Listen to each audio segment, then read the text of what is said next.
अस्सलाम वालेकुम व्यूवर्स, मैं हूं मोहम्मद अनस हमज़ा और आप देख रहे हैं यूट्यूब चैनल केमिस्ट्री टॉक। अगर आप हमारे चैनल पर न्यू आए हैं तो चैनल को सब्सक्राइब और बेल आइकन पर क्लिक करना ना भूलिएगा ताकि हमारे चैनल की हर अपडेट आपको मिलती रहे।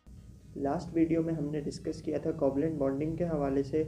आज हम उसी की डिफरेंट और टाइप्स को थोड़ा सा एक्सप्लेन करेंगे। सबसे पहले हम आयनिक कैरेक्टर को जानेंगे जो कि कोवलेंट बॉन्ड के अंदर मौजूद होता है।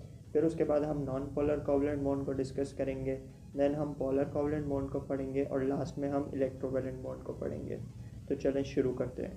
ओके, तो आयनिक कैरेक्टर जो कोवलेंट बॉन्ड के अंदर होता है बेसिकली उसमें होता ये है कि कोवलेंट बॉन्ड जब दो एक जैसे एटम्स के दरमियान फॉर्म होता है, जैसे कि हाइड्रोजन एटम, तो वो जो बॉन्ड कहलाता है वो नॉन पोलर कोवलेंट बॉन्ड होता है क्योंकि वो सिमेट्रिकल होता है। लेकिन यही अगर कोवलेंट बॉन्ड दो डिसिमिलर एटम्स के दरमियान फॉर्म हो, जैसे कि हाइड्रोजन और क्लोराइड, तो वो जो बॉन्ड फॉर्म होता है वो उसके अंदर पार्शली चार्जेस आ जाते हैं, यानी हाइड्रोजन पे पार्शली पॉजिटिव चार्ज आता है और क्लोरीन पे पार्शली नेगेटिव चार्ज आता है। तो इस चार्जेस की वजह से क्या होता है, इलेक्ट्रॉनिक क्लाउड उस साइड पे ज़्यादा बनना शुरू हो जाता है जो कि हाईली इलेक्ट्रोनेगेटिव एलिमेंट होता है, जिसकी वजह से कोवलेंट बॉन्डिंग यहाँ पे पार्शली आयनिक यानी पार्शली आयनिक कैरेक्टर यहाँ पे हमें कोवलेंट बॉन्ड के अंदर शो नज़र आता है। नेक्स्ट टाइप जो हमारे पास सामने निकल कर आती है वो है नॉन पोलर कोवलेंट बॉन्ड। तो नॉन पोलर कोवलेंट बॉन्ड में बेसिकली होता यह है कि जब दो एटम्स आपस में बिना किसी इलेक्ट्रोनेगेटिविटी के डिफरेंस के मिलते हैं यानी बॉन्ड फॉर्म करते हैं, तो वो जो बॉन्ड होता है वो नॉन पोलर बॉन्ड होता है। इसको हम जो है प्योर कोवलेंट बॉन्ड भी कह सकते हैं। जिस तरीके से अगर हम देखें हाइड्रोजन के मॉलिक्यूल के दरमियान का बॉन्ड, ऑक्सीजन के मॉलिक्यूल के दरमियान का बॉन्ड, नाइट्रोजन के दरमियान बॉन्ड, इसी तरह जितने भी और दूसरे तीसरे कंपाउंड्स हैं इन सब के यानी सेम एटम्स अगर आपस में मिलकर बॉन्ड बनाए तो वो बॉन्ड जो हमारे पास बनता है उसको हम नॉन पोलर कोवलेंट बॉन्ड कहते हैं।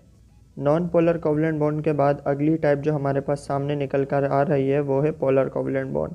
पोलर कोवलेंट बॉन्ड के अंदर बेसिकली होता है ये कि जब कभी भी दो एटम्स जो कि आपस में बॉन्डेड हैं उनके दरमियान इलेक्ट्रोनेगेटिविटी का डिफरेंस 1.7 से बढ़ जाए तो वो जो बॉन्ड होता है वो पार्शली आयनिक कैरेक्टर उसके अंदर आ जाता है और वो बॉन्ड हमारे पास कहलाता है कोवलेंट बॉन्ड। जिस तरीके से हमने ऊपर अभी HCl की एग्जांपल ली तो उसके अंदर जो है हमारे पास एक हाइड्रोजन है जो कि हाईली इलेक्ट्रोपॉजिटिव एलिमेंट है, दूसरी तरफ क्लोरीन है जो कि हाईली इलेक्ट्रोनेगेटिव एलिमेंट है। तो इन दोनों की अगर इलेक्ट्रोनेगेटिविटीज़ का हम डिफरेंस फाइंड आउट करेंगे तो हमारे पास 1.7 से ज़्यादा नज़र आएगा। तो अगर 1.7 से ज़्यादा बॉन्ड जो यानी इलेक्ट्रोनेगेटिव का डिफरेंस किसी भी बॉन्डेड आइटम्स के दरमियान हो तो वो हम कहलाएंगे पोलर कोवलेंट बॉन्ड। ओके, तो लास्ट हेडिंग है हमारे पास इलेक्ट्रोवैलेंट बॉन्ड की। तो इलेक्ट्रोवैलेंट बॉन्ड भी देखा जाए तो अगर तो बेसिकली आयनिक बॉन्ड को ही हम इलेक्ट्रोवैलेंट बॉन्ड कहते हैं। तो इलेक्ट्रोवैलेंट बॉन्ड फॉर्म कब होता है, जब बॉन्डेड एटम्स के दरमियान इलेक्ट्रोनेगेटिविटी का डिफरेंस 1.7 से हो और बॉन्ड जो है ना वो प्योरली आयनिक हो, तो ऐसे बॉन्ड को हम कहते हैं इलेक्ट्रोवैलेंट बॉन्ड।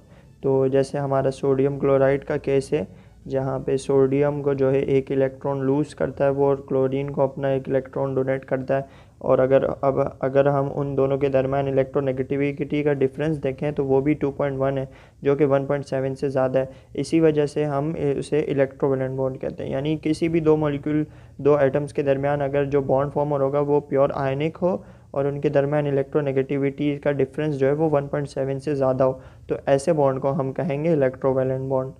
ओके, तो इसी के साथ हमारी आज की वीडियो अपने अख्ताम को पहुंची।